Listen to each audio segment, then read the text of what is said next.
یسایہ اور اس کا 51واں باب جو 23 آیات پر مشتمل ہے۔ اے لوگو جو صداقت کی پیروی کرتے ہو اور خداوند کے جویاں ہو، میری سنو۔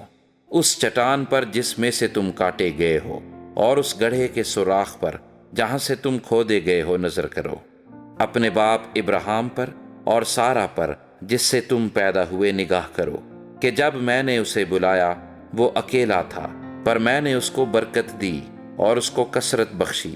یقیناً خداوند صیون کو تسلی دے گا، وہ اس کے تمام ویرانوں کی دلداری کرے گا۔ وہ اس کا بیابان عدن کی مانند اور اس کا صحرا خداوند کے باغ کی مانند بنائے گا۔ خوشی اور شادمانی اس میں پائی جائے گی، شکر گزاری اور گانے کی آواز اس میں ہوگی۔ میری طرف متوجہ ہو اے میرے لوگو، میری طرف کان لگا اے میری امت، کیونکہ شریعت مجھ سے صادر ہوگی اور میں اپنے عدل کو لوگوں کی روشنی کے لیے قائم کروں گا۔ میری صداقت نزدیک ہے، میری نجات ظاہر ہے، اور میرے بازو لوگوں پر حکمرانی کریں گے۔ جزیرے میرا انتظار کریں گے اور میرے بازو پر ان کا توکل ہوگا۔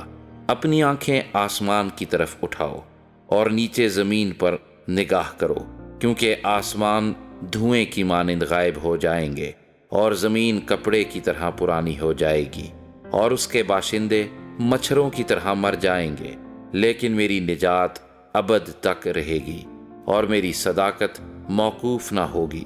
اے صداقت شناسو، میری سنو۔ اے لوگو جن کے دل میں میری شریعت ہے، انسان کی ملامت سے نہ ڈرو اور ان کی تانا زنی سے ہراساں نہ ہو، کیونکہ کیڑا ان کو کپڑے کی مانند کھائے گا اور کرم ان کو پشمینہ کی طرح کھا جائے گا، لیکن میری صداقت ابد تک رہے گی اور میری نجات پشت در پشت۔ جاگ جاگ اے خداوند کے بازو، توانائی سے ملبس ہو۔ جاگ جیسا قدیم زمانے میں اور گزشتہ پشتوں میں۔ کیا تو وہی نہیں جس نے رہب کو ٹکڑے ٹکڑے کیا اور اژدہے کو چھیدا؟ کیا تو وہی نہیں جس نے سمندر یعنی بحر عمیق کے پانی کو سکھا ڈالا، جس نے بحر کی تہہ کو راستہ بنا ڈالا تاکہ جن کا فدیہ دیا گیا اسے عبور کریں؟ سو وہ جن کو خداوند نے مخلصی بخشی لوٹیں گے اور گاتے ہوئے سیون میں آئیں گے، اور ابدی سرور ان کے سروں پر ہوگا۔ وہ خوشی اور شادمانی حاصل کریں گے اور غم و اندوہ کافور ہو جائیں گے۔ تم کو تسلی دینے والا میں ہی ہوں۔ تو کون ہے جو فانی انسان سے اور آدم زاد سے جو گھاس کی مانند ہو جائے گا ڈرتا ہے، اور خداوند اپنے خالق کو بھول گیا ہے، جس نے آسمان کو تانا اور زمین کی بنیاد ڈالی؟ اور تو ہر وقت ظالم کے جوش و خروش سے کہ گویا وہ ہلاک کرنے کو تیار ہے ڈرتا ہے۔ پر ظالم کا جوش و خروش کہاں ہے؟ جلاوطن اسیر جلدی سے آزاد کیا جائے گا، وہ غار میں نہ مرے گا اور اس کی روٹی کم نہ ہوگی، کیونکہ میں ہی خداوند تیرا خدا ہوں جو موجزن سمندر کو تھما دیتا ہوں۔ میرا نام رب الافواج ہے، اور میں نے اپنا کلام تیرے منہ میں ڈالا اور تجھے اپنے ہاتھ کے سائے تلے چھپا رکھا، تاکہ افلاک کو برپا کروں اور زمین کی بنیاد ڈالوں اور اہل سیون سے کہوں کہ تم میرے لوگ ہو۔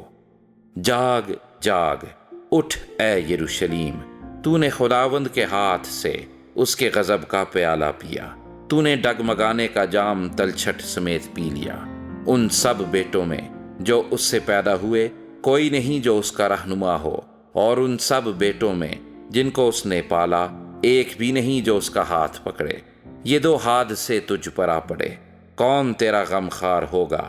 ویرانی اور ہلاکت، کال اور تلوار۔ میں کیوں کر تجھے تسلی دوں؟ تیرے بیٹے ہر کوچے کے مدخل میں ایسے بے ہوش پڑے ہیں جیسے ہرن دام میں۔ وہ خداوند کے غضب اور تیرے خدا کی دھمکی سے بے خود ہیں۔ پس اب تو جو بدحال اور مست ہے، پر میں سے نہیں یہ بات سن۔ تیرا خداوند یہوہ، ہاں تیرا خدا جو اپنے لوگوں کی وکالت کرتا ہے، یوں فرماتا ہے کہ دیکھ میں ڈگمگانے کا پیالہ اور اپنے قہر کا جام تیرے ہاتھ سے لے لوں گا، تو اسے پھر کبھی نہ پیے گی، اور میں اسے ان کے ہاتھ میں دوں گا جو تجھے دکھ دیتے اور جو تجھ سے کہتے تھے کہ جھک جا تاکہ ہم تیرے اوپر سے گزریں، اور تو نے اپنی پیٹھ کو گویا زمین بلکہ گزرنے والوں کے لیے سڑک بنا دیا۔